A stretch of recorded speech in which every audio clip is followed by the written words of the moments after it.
Isinailalim na sa state of calamity ang Cebu City. Kasunod yan ng masalimuot na pagguho ng lupa sa isang landfill kung saan 13 na ang nasawi.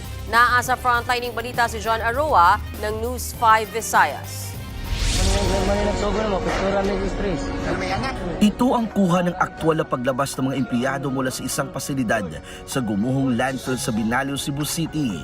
Isang babae ang milagrong nakaligtas, agad silang tinulungan ng mga residente.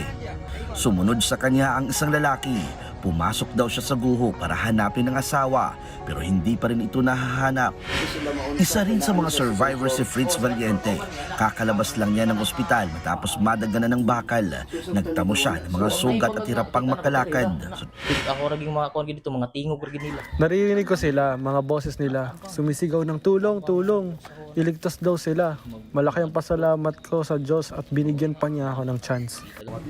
Si Jovelyn Cabag naman nangangamba dahil hindi pa rin nakikita kanyang asawa at kapatid na lalaki. Pero na lang gyapon ko naglaom lang gyapon. Umaasa pa rin ako na buhay pa rin sila.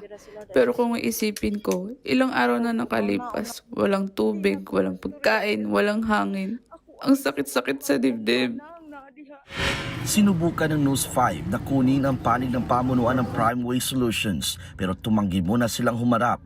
Pero nangako silang tutulungan ang mga pamilya ng mga biktima. Gayunman, ipinag-utos na ng DENR ang pagpapatupad ng cease and desist order o pagpapatigil ng operasyon ng kumpanya. Umakyat naman nasa 13 ang nasawi dahil sa landslide. Isinailalim na rin sa state of calamity ang buong lungsod. 30 million pesos ang inilaan para sa Quick Response Fund ng LGU. Idiniklara rin ang January 16 bilang Day of Mourning para sa mga nasawi sa trahedya. Nagbabalita mula sa frontline, John Aroa, News 5, Visayas! Mga kapatid, Mean Los Baños po, huwag magpahuli sa mga balita at impormasyong dapat ninyong malaman.